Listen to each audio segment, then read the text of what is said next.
Well, good evening. My name is Steve Clark and I'm the Chair for Citizens for Direct Democracy.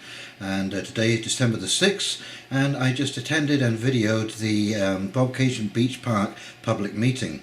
And I don't normally put a little front piece on here, but I thought I would this evening because this meeting was actually a perfect template for public input, public involvement and cooperation between council and staff in achieving what we all wanted to see. And I think you'll see by the meeting it was very well run, and the plan, there was maybe one or two questions about lighting and so on and so forth, but you can see that in general everybody is in approval of the plan. And of course the staff made a good point that they will remain flexible over the next 3 years as this plan is implemented, and if things don't seem to be working or other things come up, then they will be added or subtracted from the plan. So I'm hoping that going forward, this is how we're going to handle all our projects in Bobcaygeon and the rest of the city of Kathleen Lakes, all of the townships and villages, and that is that the public are first informed of the project. A rough plan is drawn up. Public input is taken into account, go into meetings, and that was another thing that I really liked, that Impact 32, Chamber of Commerce and other groups that have contact with large numbers of the public were involved in this process. And then we come back, we have another meeting, we do some fine-tuning, and there you go, the plan is approved. I think this is the way that we need to go ahead, and this is really what Citizens for Direct Democracy really stands for: transparency and complete public input. Okay, well, thank you very much. You take care, and if I don't see you before, please have a Merry Christmas and a Happy New Year, and stay safe over the holidays, and we'll talk to you real soon. Okay, you take care now. Bye-bye. First off, just want to thank everybody for attending tonight's public open house and presentation on the Bobcaygeon Beach Park redevelopment final concept plan that will be presented to council for their approval. How we got here is what I'm going to start with. So I'll talk for a little bit, and then I'm going to turn it over to Duncan, the consultant with land plan, who's helped put together the plans, and he'll talk to some of the technical items around it. But how we got here, you might recall that back in 2015, there was a core service action that was put together by council and by the city. One of the items to look at was the trailer parks within the city of Kathleen Lakes. There was a decision made at that time that the operations of the trailer park of Bobcaygeon Beach Park would cease at the end of the 2016 trailer park season. At that point then, in 2018, the city received capital budget money to put together a concept plan for what the future of Bobcaygeon Beach Park would be and the redevelopment of it. Earlier this year, there was a public open house where, again, staff and the consultant were present with a number of mock concepts, and that was shared after meeting with a number of stakeholders and agencies and council and staff to put together really what was all of the ideas that were out there from all the different groups involved. So what you saw at that point was really the big wish list of everything. It was never going to be what it was. The intent was, it's a starting point to talk about it, to allow staff and the consultant to get the feedback and input back so that new concept plans could be put in place. So what you see now is a result of the input and the feedback that was received, and everything that you're seeing in these plans were listed as priorities, needs and wants and desires by the stakeholders, the agencies, the community itself, and council.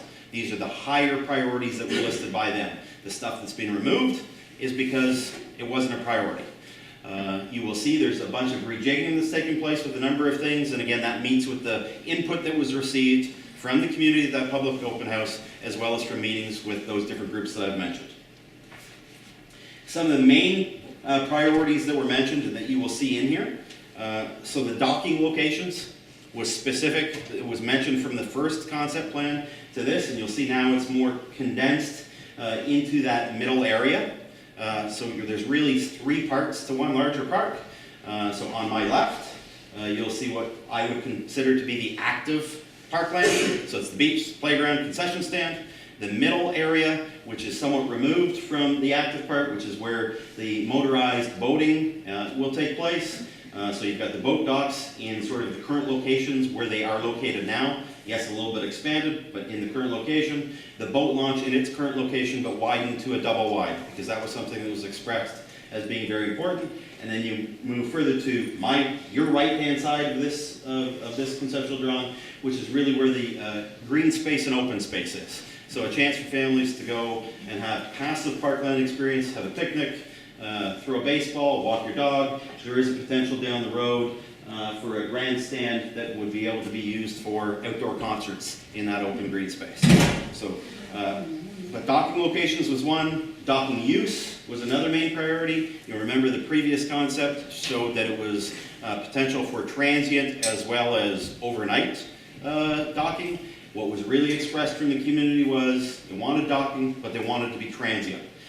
So that people could come visit and enjoy Bobcaygeon on a daily basis and have an opportunity for it, but not take up docks by staying for weeks or months on end. So that's what this shows as well. The event space was a top priority. It was in the original concept plan. That was something everybody loved, so that's on this side with the open green space, the potential bandstand where there can be events, community events taking place. The fact that there's a bike trail and a walking trail running all the way through the park from sort of the Perfectus Drive all the way down to the opposite end where you can connect with the boardwalk along the back of the condos and get to the docks. That was always there, but that connectivity was something that the community said they loved and they wanted to continue. So this shows that. Key here is that it's within the park side. It's within the fence line of the park, so therefore it's removed from the street, safer, and it would be a seasonal, a full year-long walkway similar to it is now. So people can go walk, whether it's December or whether it's July. Parking locations was something that people expressed and the community expressed was hugely important. However, at the time they wanted to see it rejigged. You remember all of the parking was down on the one end of the park on the original concept, so it did create a little bit of a walk, so people would have to walk all the way if they're going to the beach. They didn't want that. They wanted parking sort of throughout the entire park. That's what this concept plan and Duncan and working with staff has put together. And the final thing was what was not there as part of the original concept and is now is the continued concession stand. That was something that the community expressed was something of huge desire to them. It was a huge benefit for the park and for the users of the park. So that's what that shows. That's sort of how we got to this now. A few quick notices. The existing shelter in the facility right now, so the shelter is sort of in the middle of the park, that will be reused again within the park. So that's not going away. It will be determined where that's going. And all of the buildings, the current buildings that were in that park would be replaced. So brand new buildings up to code and accessibility. So those are some key things about that.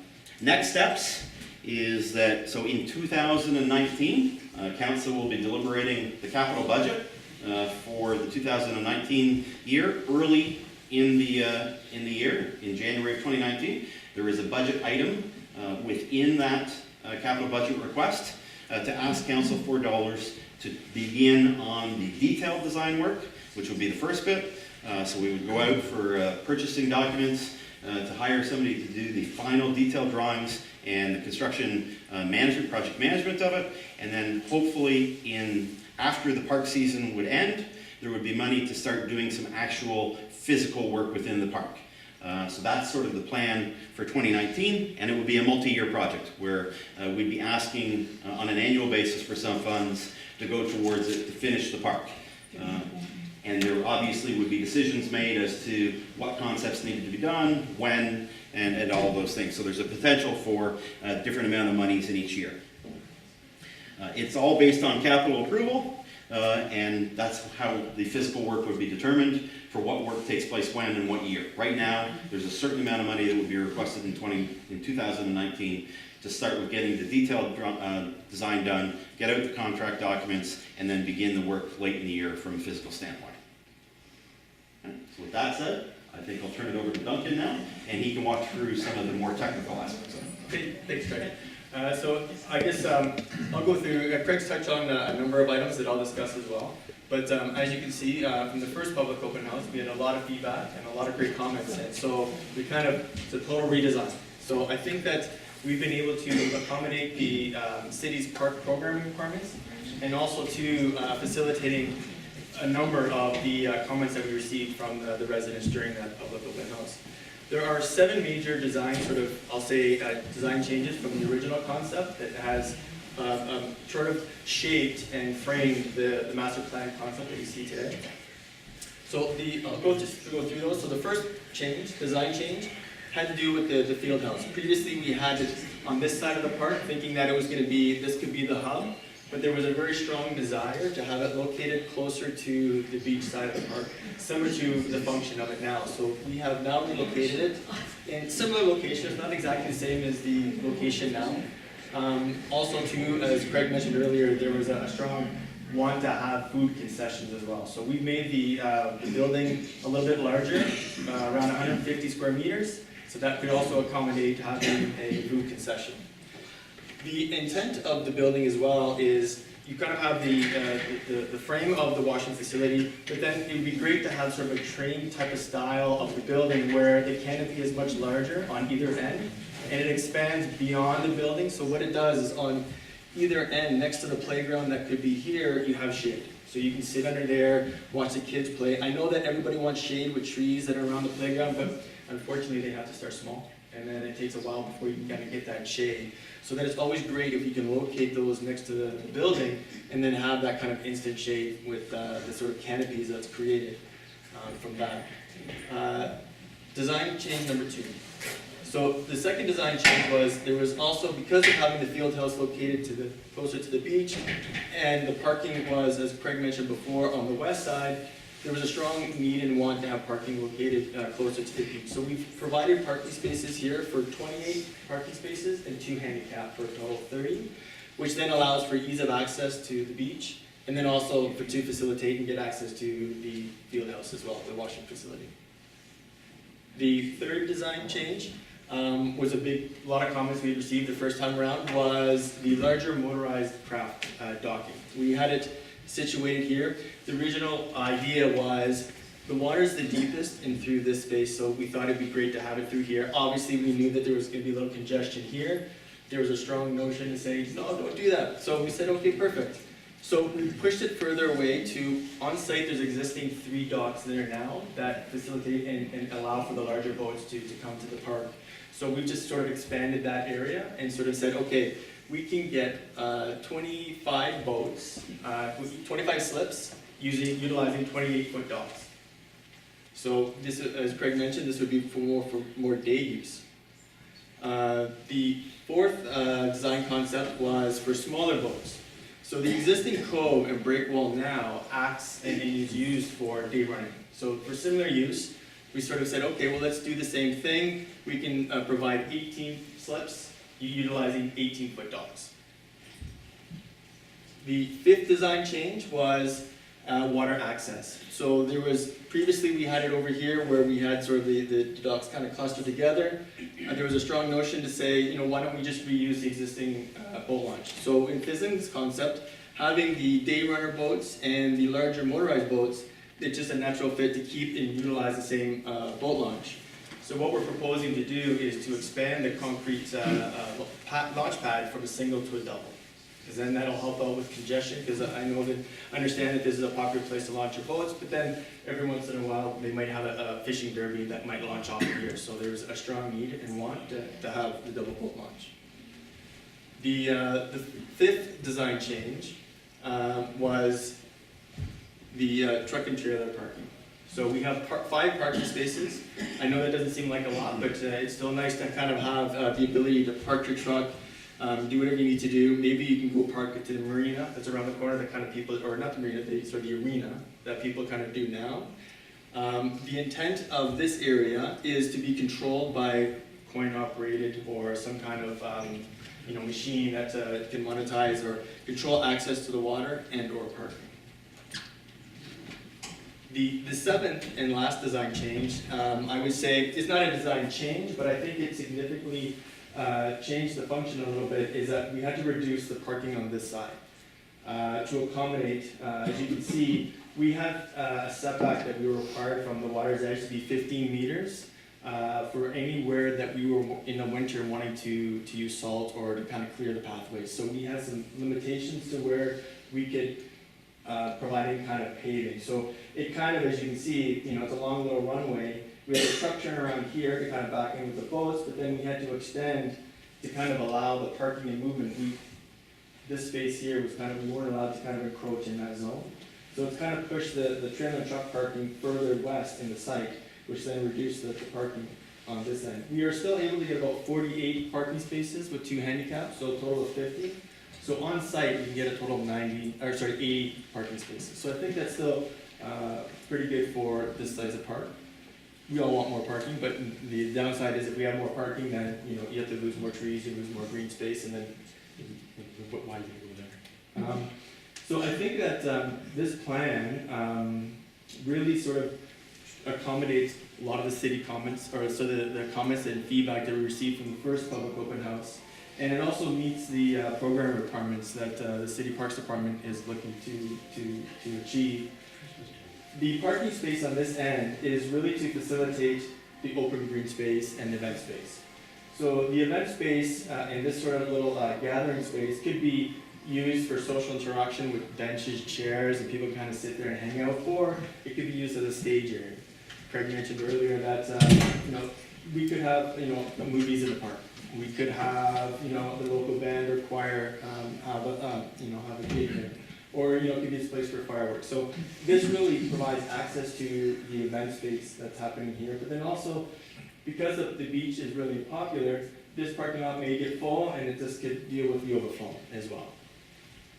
So I think that the plan that we've kind of come up with going forward to present to council, I think accommodates as much as we could with all the comments we received and the park program.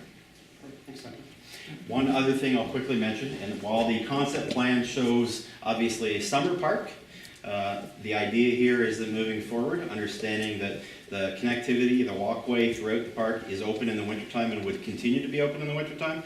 There's a plan for staff to investigate the option for providing some kind of garbage disposal within the park for those winter months, so for a full season.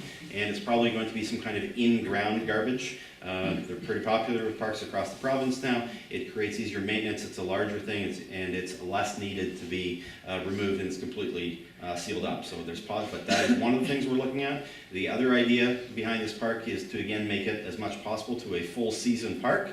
There's an opportunity to look at an outdoor artificial temporary ice surface in one of the asphalted sections perhaps.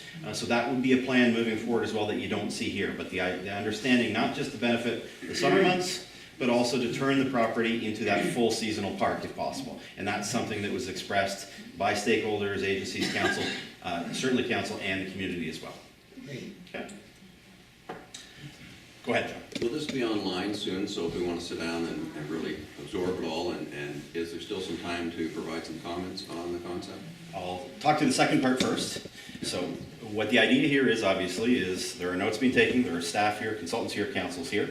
The understanding is this is the final concept plan that staff will be presenting to council for approval. But it's still a concept plan, and obviously it's a multi-year plan. So this may change over time from little bits and pieces. Something might be here, something might be there. Somebody might prefer this or that. Obviously, I talked about some winter stuff that might not be there. So yeah, there's always chance to provide some input on it, but this is the final concept plan that will be taken forward. I'll ask Jen, is there a plan to put this on the website, or is it already on the website? Yeah, it'll be on as of 8 a.m. tomorrow morning. Great, thank you. There you go. I also wondered if I could just ask one more question. Will the pathways be lit for evening or nighttime security for walking after dark? Right now, that's not part of the plan. Still conceptual. Still conceptual, but there is no plan for morality lighting in this park. Is that correct? Right. Well, right now there isn't, but again, easily they could be. The parking lot could be. So it could be something that's added in or not. Next question. Go ahead. Are there facilities, planned facilities for biking, for at least bike storage, if not? Sure. So, just everybody hear the question, because I know there was a meeting last week on Bobcaygeon and some people couldn't hear. So if you can't, let me know and I'll try to repeat. But for bike stations, there is a plan, while it's not shown on this plan, but council has approved bike stations within Bobcaygeon in working with the EAB, which we've got a few members that represent them here tonight. And one of the ideas, one of the plans, one of the locations is this park. So yes, a bike repair station would be located at some location in here. We obviously just haven't chosen where yet, but yes, there's an opportunity for that, and with the connectivity, it ties in.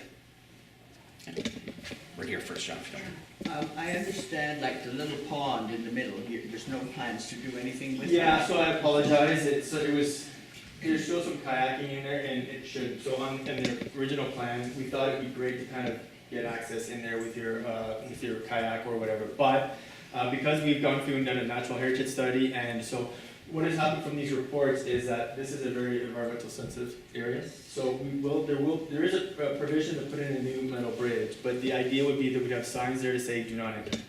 Because we want to kind of keep people away from this area for Well, that nature. why put the bridge in if you don't want people to go in there? Well, the bridge can have a high arcing or you can have a lower arcing. Right. Right now, the bridge that's there is sort of just kind of along the water. So it'd be nicer to have a nicer metal one. So depending on the design detail stage, you could have something that's just above the water that physically you can't get in. That would be fine, I just couldn't see the use to have a high one if you couldn't go in there. No, for sure. And just also too on that point of naturalized sort of sensitivity of the site. So this little alcove here has been identified as environmentally sensitive.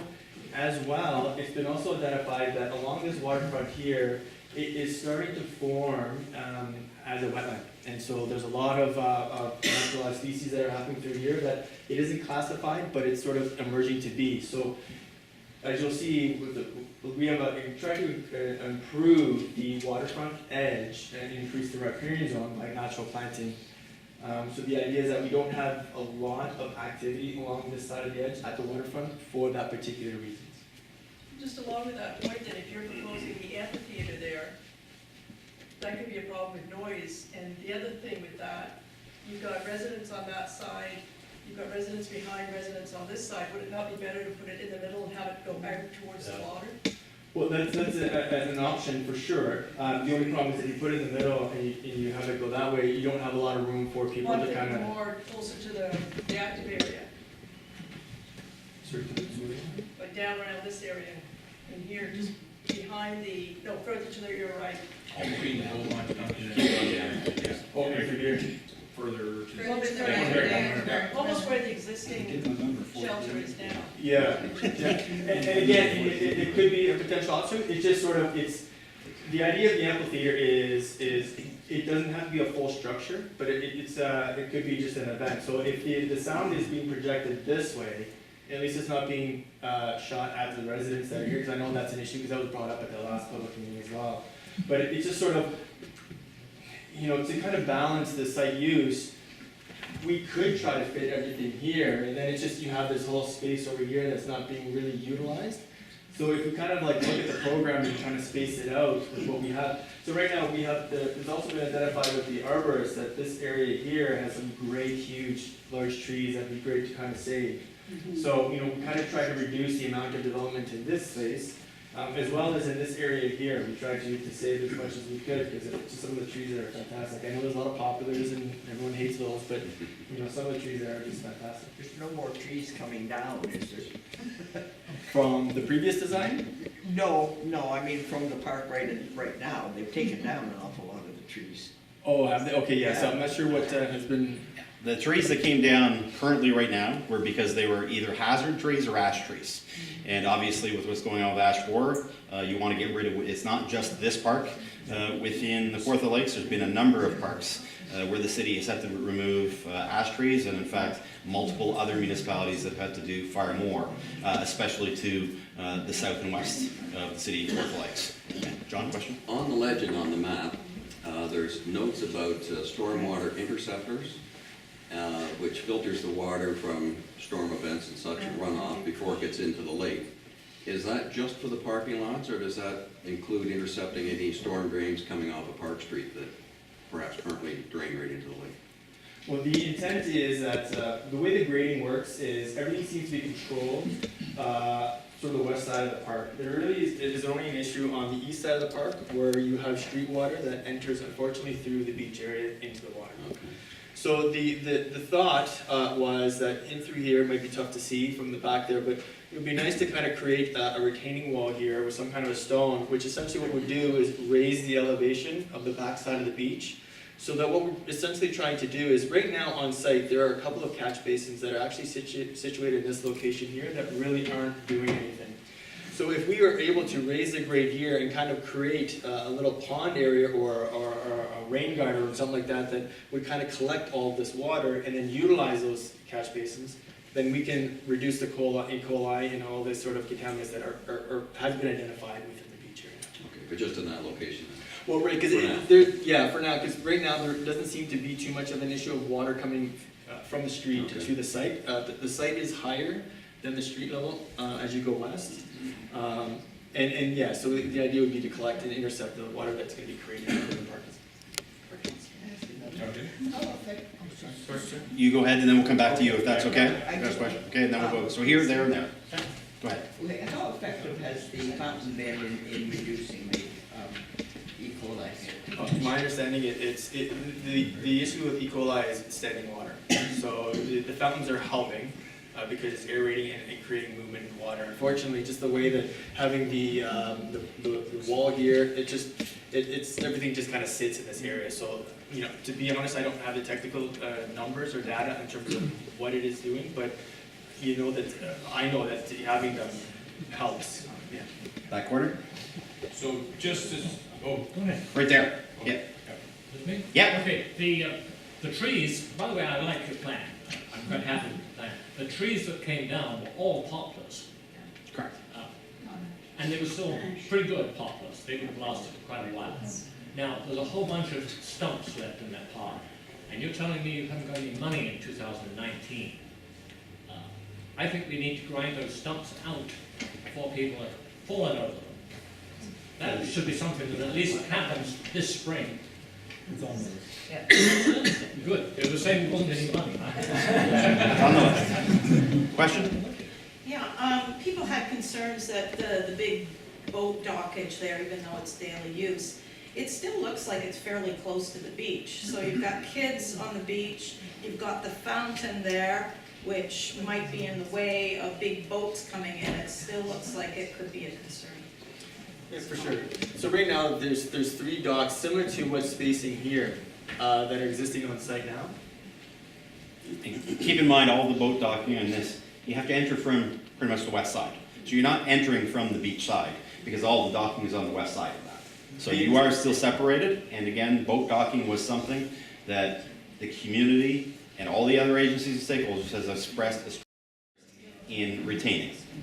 And also to just pick up on that, the intent is to have 0 boat docking on the east side. Okay. So that only motorized boats are kind of centralized to the park, and that this is being kept. So essentially this dock here is sort of an extension of this sort of active space from the washing facility, where, you know, there was a request or a notion to have sort of adult seating by the water.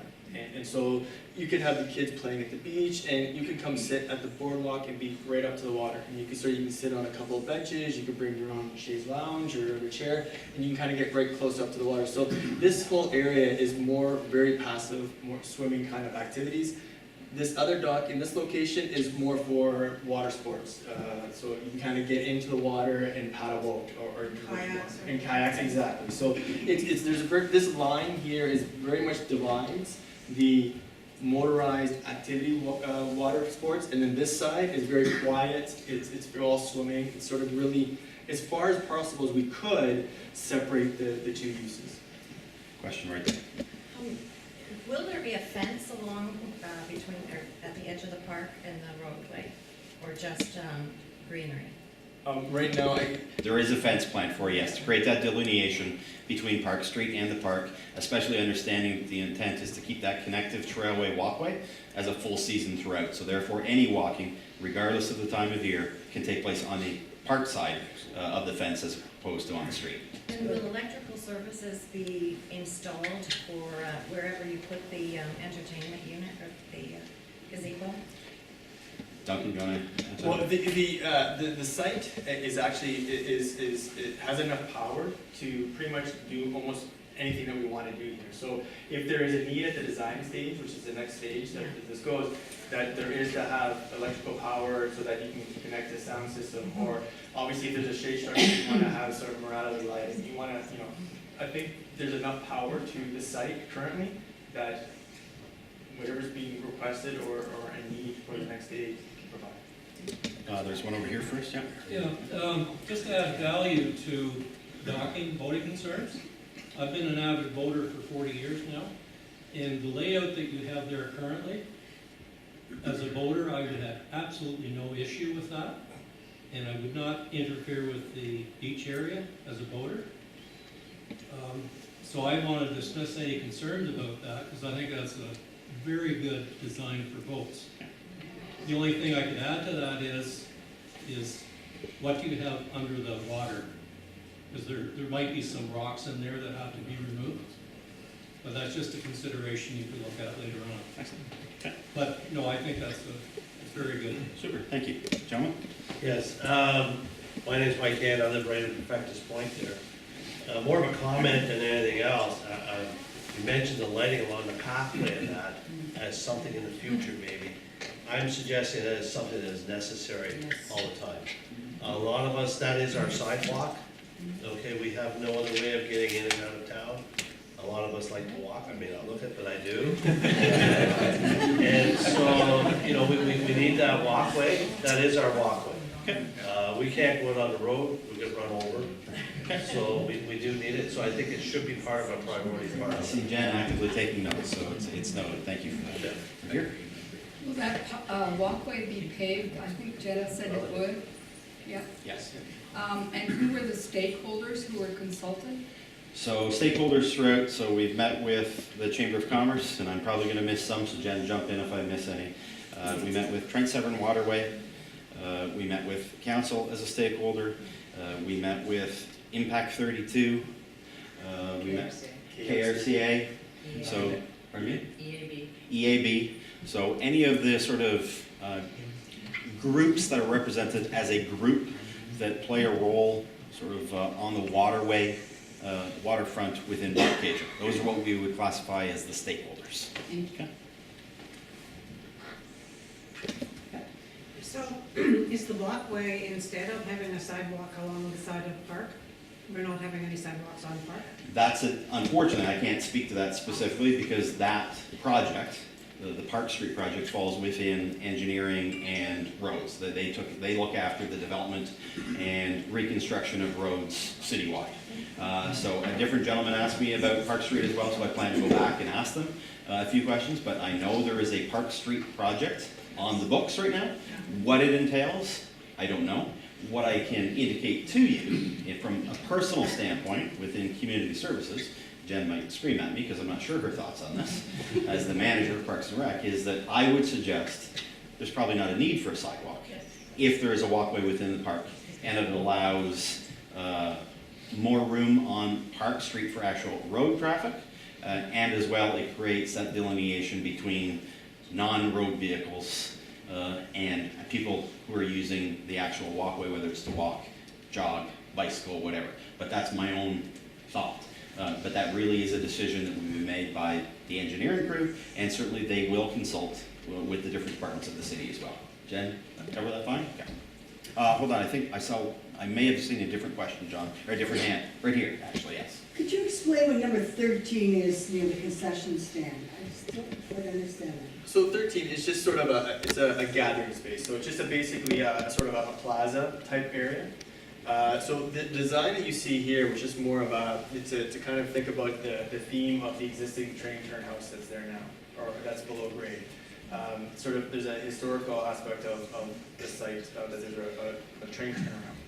So this is just sort of just a paving, an idea, concept of kind of bringing that idea to this kind of plaza area. So the thought would be that this could be your picnic tables, you could have tables and chairs, and this could if you don't want to be by the dirt and the beach, then you can kind of hang out next to the beach and watch your kids play by sitting in a chair. And then, you know, it creates a sort of a social environment that kind of people can kind of, you know what, I'll meet you at 12 o'clock and we'll meet by, you know, sort of a destination place. The places to sit and at the concession they eat there? Exactly. Okay. Exactly. So no some shade people, though. It is, so the building itself would provide shade because the building and then extending beyond the building would be a canopy. So, you know, some people, I know a lot of people definitely like to have shade, so we are showing little benches and stuff with underneath the shade area. And then again, there's a bigger plaza area for gathering under the sun. So we have two of those, one on each end of the site. Just back to the pathways for a moment. There's one going along the shore on the north side of the park, and then there's one parallel to Park Street, I think I'm right, going from east to west or west to east. Will they, this might be the design phase, but will they be accommodating both cyclists and walkers? That would wide enough definitely to do that? That would definitely be part of the design stage. The intent right now would be yes, but that'd be part of the design stage. Question here? Still see a few more? Okay. Yeah, you first, please. Speaking of the swimming part in that, are there going to be any playground equipment for the kids to play on as well as the swimming? Like they have a few things in the park now. Are there going to be playground Yes, equipment? of course. So on the other side of the washroom facility, we're proposing this circular space here, number 9, is the playground area. So it could be individual playgrounds for juniors or senior, or it could be a combined play structure for 2 to 12. And then also there's enough space in through here that you can get swing sets in there as well. Here. Currently, there's a lot of tournaments that go on in the waterways, and parking of the trailers along Beach Park Street is problematic because congestion and the speed of traffic that's going through there.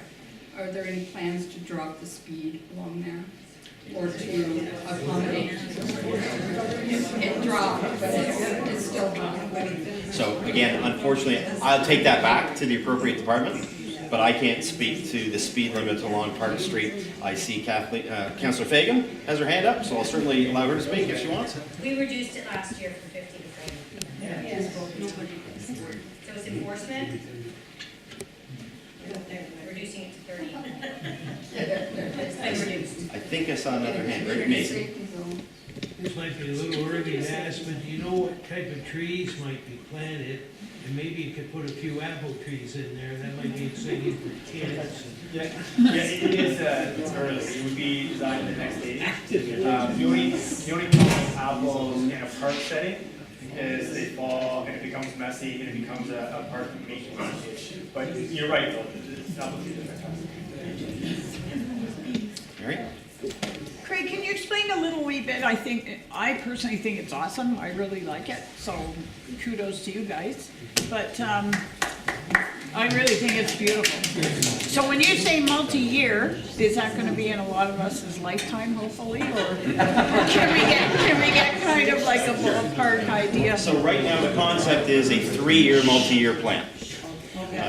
That being said, though, it's being also, and obviously the sooner it can get done, the better, and the less impact it will have on community use of the park. Because if you can get in and do things, then there's a chance to finish it and make sure it's all being utilized. Nothing has to be cut off 5 years down the road, whatever the case might be. So the current concept is right now a 3-year plan, but certainly that is something that can be discussed, and I'm sure will be discussed by council based on the availability of budget and all those things. There is a potential to spread this out over much longer period than that, based on what council wants to do, or what the city wants to do, and the availability of budget. But once even the design gets rolling, say council approves the actual design and allocates the money in the budget to roll ahead with it, it doesn't look to me like there's too much that could cause cost overrun there, does it? I guess the design itself will nail that down? The change to the budget would be if we decide to do something different or something else. Okay. Right, so again, this is the concept plan. If there's a chance to, if there's a plan or a desire to change this 2 years down the road to say, you know what, we don't want a band shell anymore. We want that entire area to be, I don't know, whatever it is, something completely different, then that may change the budget. Okay? So that's the difference on the budget. But the plan right now, the conceptual plan, is a 3-year, multi-year project. Okay? Yeah. Over here. Can you just speak a little bit about the city operational building? Like what will be happening there and what goes on there? Sure. Jen, Kevin, who wants to speak to that? Storage of equipment, supplies, and all the rest of the stuff, whatever we don't have in the tank, which could be stuff on site. In the building though, not outside. Okay, so did everybody hear that? So the question was about the staff storage building and its staffing, staff equipment, so lawn tractors, stuff like that, equipment that the staff would be using to maintain the park. And yes, stored inside, not left outside. Is that like the trailer that's there now, or that's not being used though right now? The trailer's full of stuff right now. But it's not, I haven't seen anybody there. The trailer that's parked in the corner, no, we're just parked right there for the winter. Here. I'm wondering if there'd be any interest in something like a beach volleyball court or like beach sports sort of thing. I don't know if a tennis court would fit in there or people would go elsewhere like beside Settlers Village. I don't know if there's a tennis court there or. So there is tennis courts in Tommy Anderson Park. Yes, okay. When Garnet Graham Park within Fallon Falls was redeveloped a number of years ago, an outdoor beach volleyball court was put there. There is also beach volleyball courts at Centennial Park, the trailer park up in Kirkfield area. Okay. They're not used a lot. And with the size of the beach area as it is, that can't be expanded based on environmental issues. So to take out beach space with a beach volleyball court, I would suggest is probably not the wisest. No, I don't mean by the beach like somewhere else. It would be like getting like more towards the left-hand side perhaps. But if people aren't very interested in it, you know, it's just an idea. Yeah, and that's great. It was not expressed to us then through the earlier public open house and input for that style of activity within the park. What you're seeing now is really what's being expressed to us through that entire process as a major priority. You want to say something? Yeah, can I just, it's a great comment. I mean, I think when we talked about it at council and with staff, one of the ideas of having as much open space as we could is that people can utilize it for what they want. You know, if you want to put up a net one day and have a bunch of people playing volleyball for an afternoon, if kids want to play soccer or a little ball game in the park, badminton or whatever, that's the beauty of an open space in the park, right? You'd be allowed to put up your own net? Well, I mean, temporary, right? Yeah. I mean, just using a park and having some fun with it is, you know, but not sort of designating specific areas for certain things and just keeping it as flexible for as many different people as possible. I know we had that conversation and we didn't want too many structures and buildings around. The car show was a great example, you know, in the park this fall. You know, having an area where you can do that kind of thing, and I don't know if you attended, but walking around that park in the fall watching the car show was absolutely awesome. What a great use for that park. So that was one of the things we talked about, just as much, you know, open space, multi-use that people. Actually, I went to the car show and I didn't realize that it was also over there, and I'm like, oh, how come it's so much smaller? You'll know next year. But then when you're leaving, like, oh, that's why. Talk to this guy. I think, hold on, Richard, I think I saw somebody at that back side. I know you as well, but does somebody else have their hand up? If not, I'll jump here. Okay, I just want to know where you're going to start first. What we're going to start first? Yeah. The first portion of it would obviously be site works. There's some underground work that would be required. Duncan talked about some of the items on the east side of the park in regards to drainage. So that would be some of the specific work that would be sort of preparing the park for what the future plan would be. And then when you actually start, which end would you start at, or do you know? That would be part of the detailed plan and the contracts that would be let, yeah. Okay. Richard first, if you don't mind, and there and then there. Okay, go ahead. The conversations you had at council, Andy, about the kind of casual use that people could make of the park. So that number 11, sort of the most open space on the left-hand side, we could put up, you're thinking like in an afternoon, a volleyball court or a badminton court, or we could could we make a skating rink there in the winter? Is that the? I think I don't think we got that far into the conversation. It was really just, when I say we had a conversation at councils with some of the councillors and with staff, you know, and just as we're talking through some of the concepts. And it was really just keep it as open as possible so that, you know, it can be used for as many different things. I think the best use of some parks and some areas of a park is just what people want to make of that park. That's my question. Seeing kids running around and play, and you know, without having a permanent volleyball court that's there, and then it can't be used for anything else. That's all I was trying to. I like that idea, to have the flexibility, so when families or groups come, they can play a game and maybe for an hour. It'll be something where we have some kind of, you know what, if you want to book it for an afternoon for a specific event, it can be done for that. I like that a lot. And if I can speak to that a little bit further, so you mentioned outdoor skating area. That's something I mentioned. And in the winter plan, there would be not so much in the grass area. We'd be looking at the asphalt area because it would be easier for maintenance. The other thing, and I'm glad that the mayor talked about getting a potential permit if required, because keeping in mind it is open space for the use of the entire public. The last thing we would want is somebody going in there without a permit and doing something that therefore is taking away from the enjoyment of the park by somebody that wants to go there during the day. We also need to keep in mind the stuff that is running under the ground.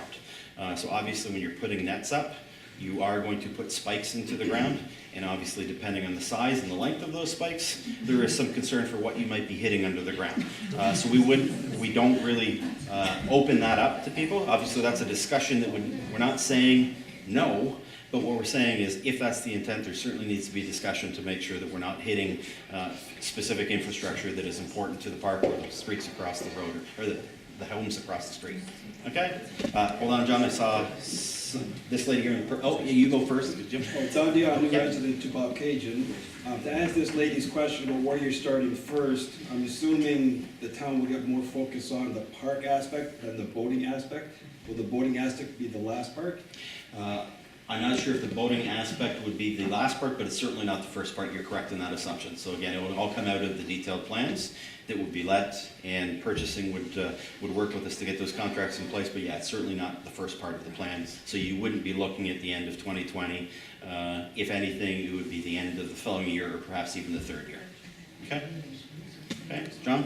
Yeah, the old train turntable, I understand it's still on site down around number 12 or in that vicinity. Yeah, it's in and around. Will it stay buried or will it be excavated and taken away? Again, that'll be into the design details of understanding all the grade elevations, but from the surface, it looks like it's partially there, so I don't know what shape it's in terms of being able to excavate it, remove it, save it, and try and reuse it. It looks like it's only partial, so I don't know to what benefit there would be to try to save that and then reuse it. Well, I wasn't thinking of saving it, just I wonder what you might be doing with it. Yeah. It may just stay buried.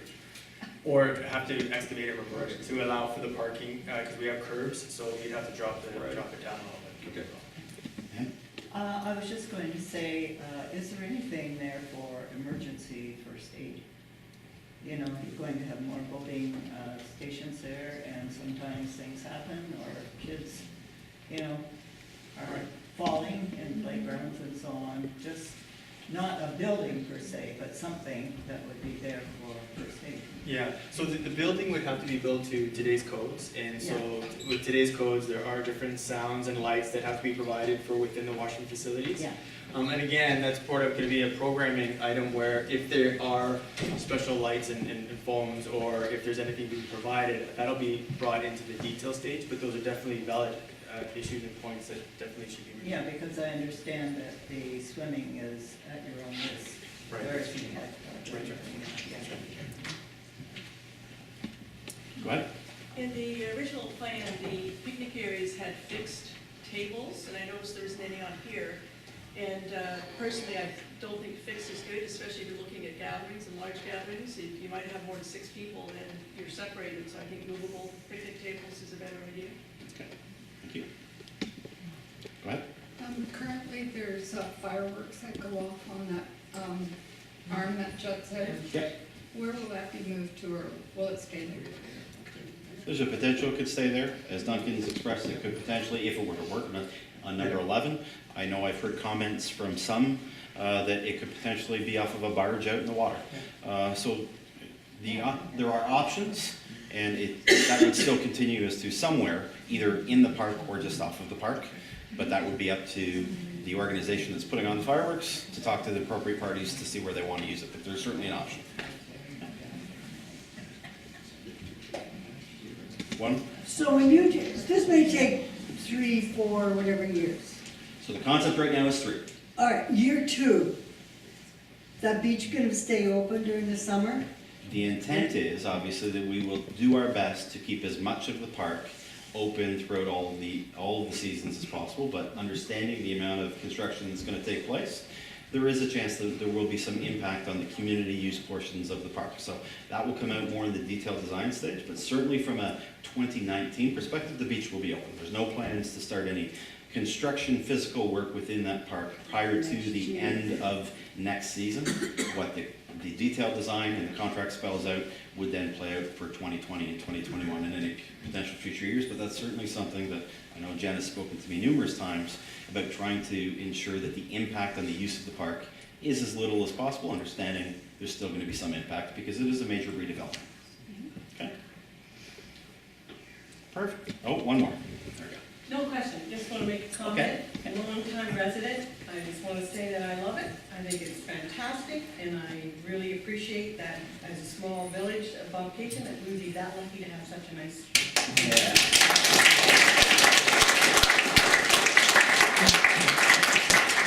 I will just finish it then by saying Let's just stop right there. That's the typical mayor, always wants the last word. Let's go. So I would just thank all of you, because really we wouldn't be here now without the efforts that you all bring in, without the input that you provide. I know that we have staff and a consultant that listens very closely to it, and I hope we've represented it.